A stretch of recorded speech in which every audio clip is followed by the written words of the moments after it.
سلام اس پر کہ جس نے فضل کے موتی بکھیرے ہیں، سلام اس پر پروں کو جس نے فرمایا کہ میرے ہیں۔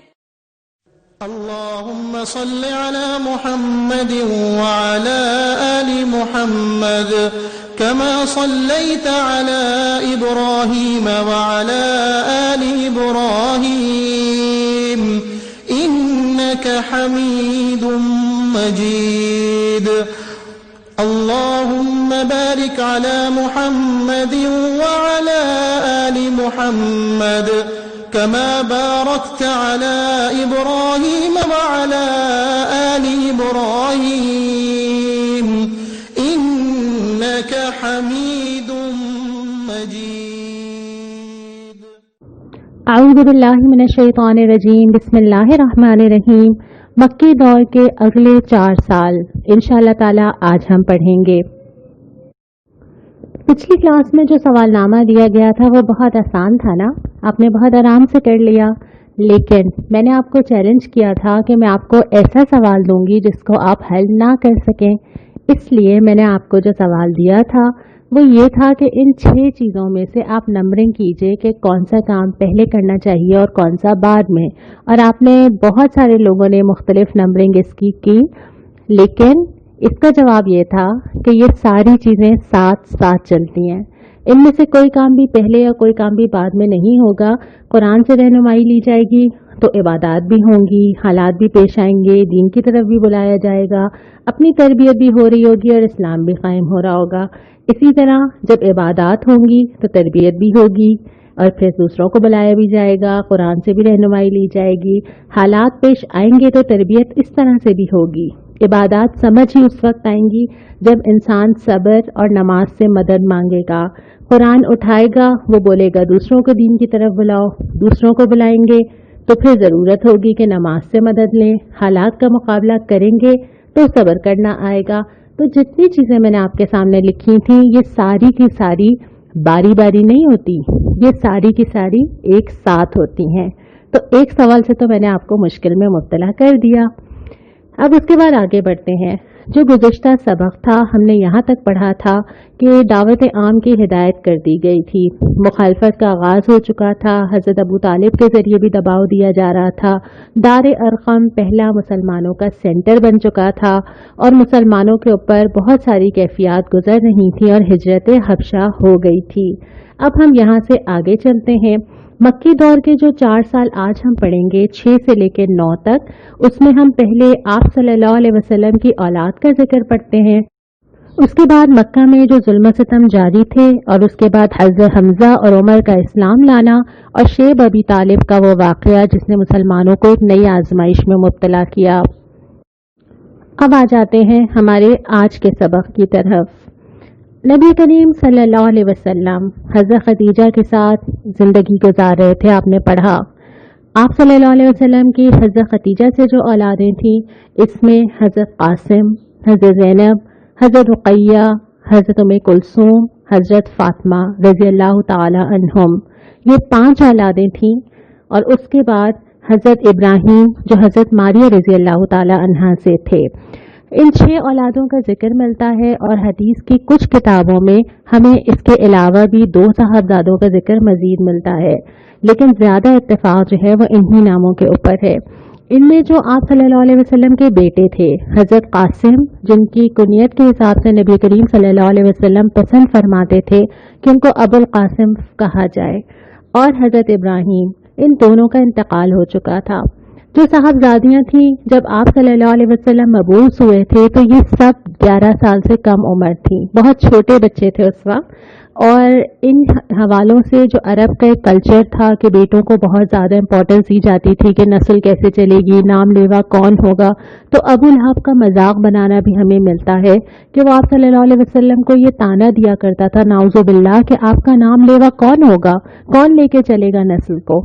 اس کے جواب میں اللہ تعالیٰ نے سورہ کوثر نازل کی تھی، اور آج دیکھ لیجئے کہ آپ صلی اللہ علیہ وسلم کے کتنے جانثار اور کتنے نام لیوا دنیا میں موجود ہیں۔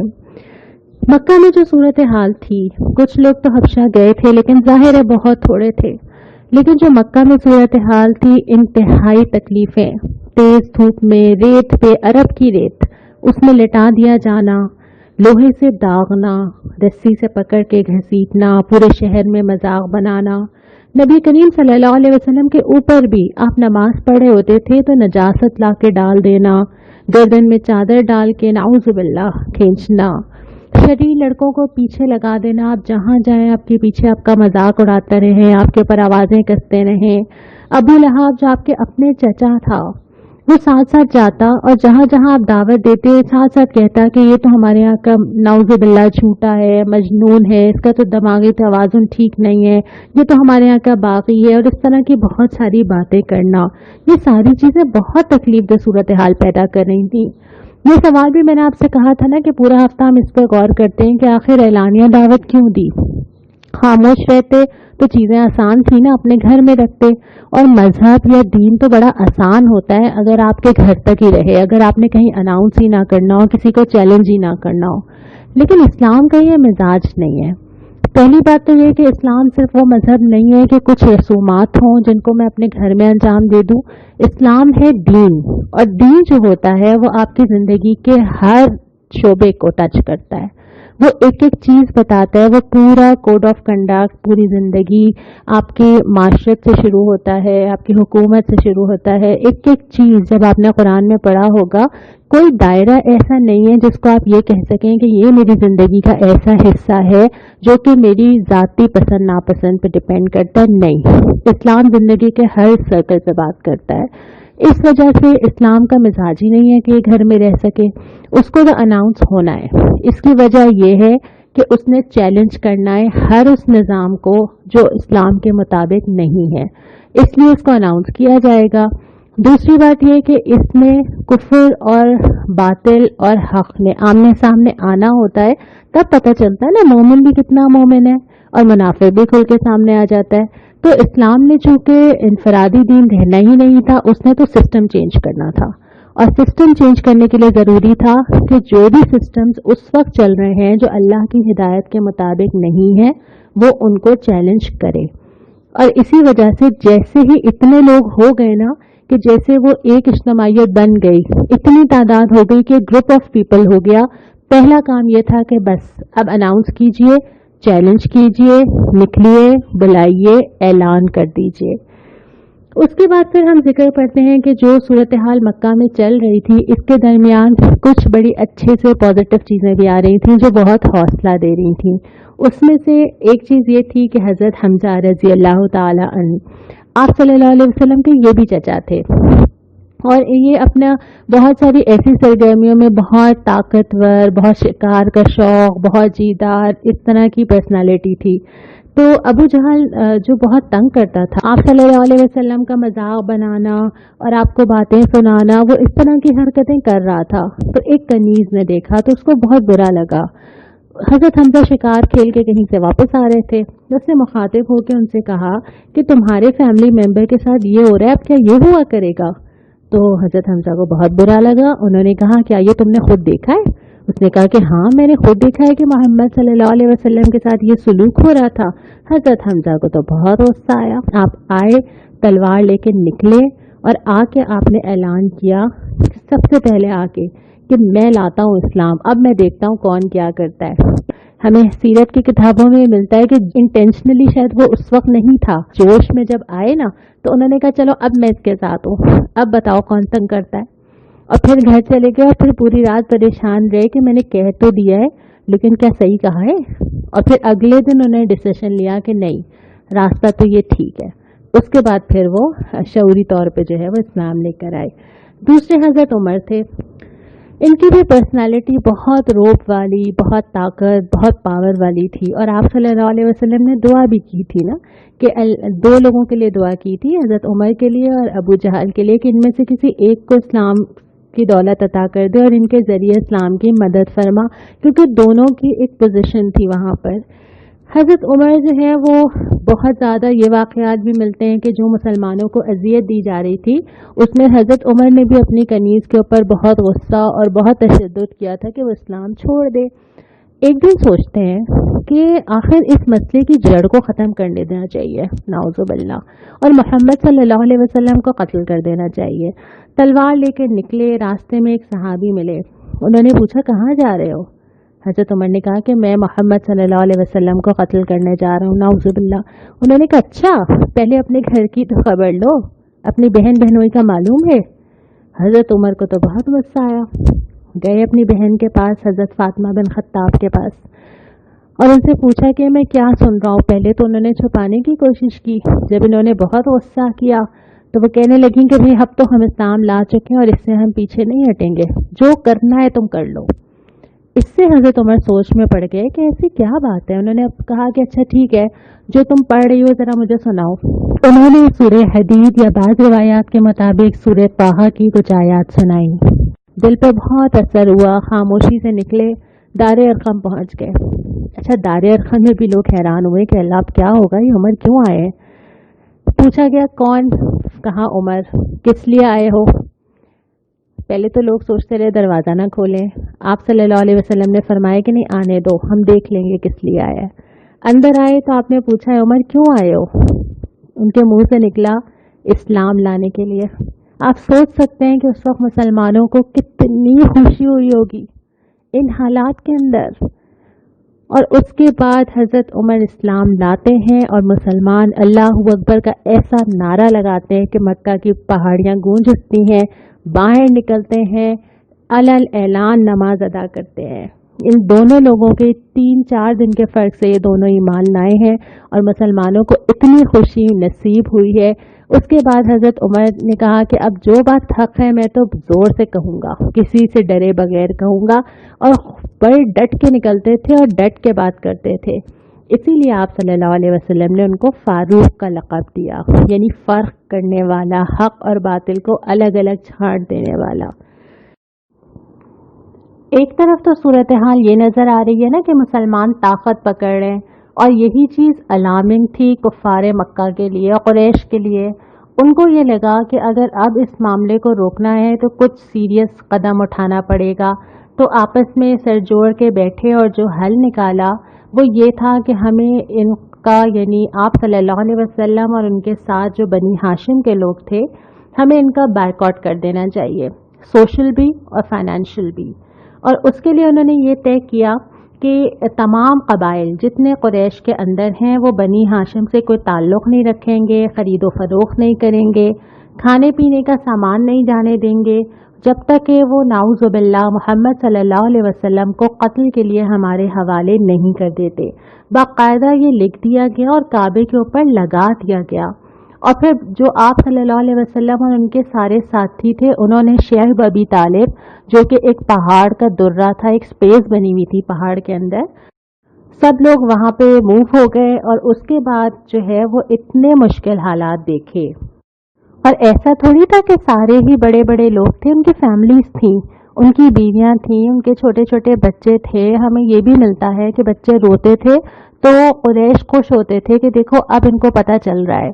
और ये हालत थी कि बाद में सहाबा बयान करते हैं कि इतना सख्त वक्त था कि हम पत्ते उबाल के, चमड़े के टुकड़े को उबाल के, ऐसी चीज़ों से अपना पेट भरा करते थे। ये सारी मुश्किलात, बच्चों का रोना, भूख बर्दाश्त करना। अभी तो हमारे सिर्फ 3-4 महीने लॉकडाउन के हैं और हमें लग रहा है कि ज़िंदगी रुक गई है, जबकि ये इंटेंशनली है ना, हमने खुद किया है सेफ्टी के लिए। लेकिन जिन लोगों का बायकॉट कर दिया जाए, जिनका खाना पीना, फैमिलीज, बाजार, जिनके तिजारत, हर चीज़ ख़त्म कर दी जाए सिर्फ और सिर्फ दीन के लिए, तो कितनी बड़ी कुर्बानी थी ना जो दीन के लिए दी। कितनी बड़ी आजमाइश थी ना जिससे ये लोग गुजरे। यकीनन दर्जा भी उतना ही बड़ा होगा, लेकिन जो दीन आज हमारे हाथ में, ये इन सारी कुर्बानियों के बाद पहुंचा है। उसके बाद ये हुआ कि खुद कुरैश में ही आवाज़ उठी। हशाम आमरी का जिक्र आता है कि उसने आवाज़ उठाई और उसने कहा कि कैसे हो सकता है कि कुछ लोग वहाँ पे ये कर रहे हों और हम अपनी जगह पे बैठे हों। 2-3 सरदारों से मिला फिर, लेकिन कुछ लोगों ने रेजिस्ट किया, कुछ लोगों ने कहा कि अच्छा ठीक है। बहरहाल वो गया और उसने कहा कि मैं ये मुआहिदा हटा दूंगा। जब वो काबे के पास गया तो उसने देखा कि खुद ही दीमक ने जो है वो उन अल्फाज को चाट लिया है जिनकी वजह से मुआहिदा कायम था। اس طرح یہ 3 سال کی آزمائش ختم ہوئی اور بالآخر مسلمان وہاں سے باہر آئے۔ اب یہ جو حالات تھے بظاہر تو بہت مشکل تھے نا، لیکن اس شر میں سے بھی کیا خیر نکلا؟ انسان کی آنکھ بہت دور تک نہیں دیکھتی نا، ہم نہیں جانتے 5 سال بعد 10 سال بعد اس میں سے کیا چیزیں بہتر نکلنے والی ہیں۔ پہلی چیز یہ تھی کہ جو ہجرت حبشہ ہوئی تھی اس کے نتیجے میں اسلام پھیلنا شروع ہوا، مکہ کی باؤنڈری سے باہر گیا اور جو جہاں جا رہا تھا وہ وہاں مسلمانوں کی تعداد میں اضافہ کر رہا تھا۔ دوسرا یہ کہ حضرت حمزہ اور حضرت عمر کے اسلام لانے سے بہت زیادہ طاقت اور قوت میں اضافہ ہوا۔ تیسرا یہ کہ جو استقامت اور قربانی تھی، جو 3 سال کا وقت یہ گزرا تھا، جو باقی آزمائشیں تھیں، اس نے بڑی قربانی ٹھہراؤ مسلمانوں کے اندر پیدا کیا کہ آئندہ وہ بڑی سے بڑی قربانی کے لیے تیار تھے۔ پھر یہ کہ ان کا جو اخلاقی دھاک سے امپریشن بنا نا، سب کو پتہ چل گیا کہ اب ان لوگوں کو کوئی نہیں ہلا سکتا۔ اور آخری جو سب سے مزے کی چیز یہ ہوئی کہ ہر جگہ جا کے جب ذکر کیا جا رہا تھا نا، اور خاص طور پہ ہمیں ذکر ملتا ہے کہ ابو لہب اور ابو جہل کا، کہ وہ جا جا کے لوگوں سے کہتے تھے کہ ان کی بات نہیں سننا۔ قبیلے آتے تھے، پڑاؤ ڈالتے تھے، تجارتی قافلے آتے تھے، ان کو جا کے کہتا تھا کہ دیکھو ہمارے ایک محمد نام کا شخص آئے گا، اس کی بات نہیں سننا۔ تو اس سے مزید چرچا ہوا اور زیادہ فیمس کر دیا اس نے نا۔ تو یہ ساری چیزیں جو ہیں وہ ایک ایک سٹیپ مسلمانوں کو، اب آپ پیچھے سے دیکھتے چلے جائیے کہ غار حرا کی پہلی وحی سے لے کے یہاں آنے تک سفر آسان نہیں تھا، بہت مشکل تھا، لیکن ہر قدم ایک سفر میں آگے ہی لے کے جا رہا تھا۔ اس کے بعد پھر کیا ہوا ہم اس سے پھر آگے انشاءاللہ تعالی اگلے ہفتے پڑھیں گے۔ بعض تاریخیں ایسی ضرور ہیں، جیسے شیخ ابی طالب کا جو واقعہ ہے، کچھ لوگوں کا خیال ہے کہ یہ 10 نبوی میں جو ہے وہ ختم ہوا تھا، کچھ لوگوں نے اس کو 9 لکھا ہے، تو ہم نے اس کو انشاءاللہ یہاں پہ کور کر لیا۔ ہم اس سے آگے چلیں گے اگلے ہفتے۔ جو ہماری آج کی حدیث ہے وہ یہ ہے کہ آپ صلی اللہ علیہ وسلم نے فرمایا، عقل مند وہ ہے جو اپنے نفس کو قابو میں رکھے، موت کے بعد کی زندگی کے لیے عمل کرے۔ نادان وہ ہے جو اپنے نفس کی خواہشات کا اتباع کرے اور اللہ سے بے بنیاد آرزویں لگائے رکھے، یعنی کہ بس کرے اپنی مرضی اور سوچے یہ کہ اللہ معاف کر دے گا نا، اللہ ہی نے کہا ہے، قدم بڑھانا ہے، کوشش کرنا ہے، پھر بھی اللہ سے امید لگانی ہے۔ سوال مجھے آپ سے یہ کرنا ہے کہ یہ جو آج کا سارا واقعہ ہم نے پڑھا ہے، یہ جو صبر ہم نے دیکھا، یہ جو استقامت دیکھی، یہ جو قربانیاں دیکھی، کیا چیز ہے جو انسان کے اندر یہ پیدا کر دیتی ہے؟ وہ کیا ہے جس کی وجہ سے انسان دین کے لیے ہر قربانی دینے پہ آمادہ ہو جاتا ہے؟ آپ کا کیا خیال ہے؟ آپ مجھے بھیجیے۔ سنت بہت مشکل ہے آج کی، اور سنت یہ ہے، ہمیں حدیث کی کتابوں میں ملتا ہے کہ نبی کریم صلی اللہ علیہ وسلم نے صحابہ کو تاکید کی ہوئی تھی کہ کسی کی کوئی شکایت یا عیب، جیسے کسی کے بھی علم میں اگر آ گیا ہے نا، وہ آپ صلی اللہ علیہ وسلم تک نہ پہنچائیں۔ اور آپ فرماتے تھے کہ میں چاہتا ہوں کہ دنیا سے جاؤں تو سب کی طرف سے صاف جاؤں، یعنی میرے دل میں کسی کے بارے میں کوئی بات نہ ہو۔ اس کی کوشش ہمیں کرنی ہے۔ بہت سارے ایسے معاملات ہیں جو مجھے نہ پتہ چلیں، مجھے کوئی فرق نہیں پڑتا۔ بہت ساری ایسے لوگوں کی چیزیں، لوگوں کے مسائل، لوگوں کے کنسرنز، لوگوں کے عیب، لوگوں کے گھروں کے مسئلے نہ پتہ چلے نا مجھے، نہ میں اس کو معلوم کرنے کی کوشش کروں، نہ میں اس کو سننے کی کوشش کروں، اور ہم آپس میں اس بات کا رواج دیں کہ ہم ادھر کی بات ادھر نہ کریں۔ اپنے دل کو خالی رکھیں، اپنے دل کو صاف رکھیں، اپنے دل میں کوئی کینہ، کوئی بدگمانی، کوئی شکایت، کسی کا امپریشن، یہ سب نہ آنے دیں۔ اس کی کوشش انشاءاللہ تعالی ہم اس ہفتے کریں گے۔ اب جو آگے ہم 10ویں سال سے اگلی کلاس میں شروع کریں گے۔ السلام علیکم ورحمۃ اللہ۔ اس پر جو سچائی کی خاطر دکھ اٹھاتا تھا، سلام اس پر جو بھوکا رہ کے اوروں کو کھلاتا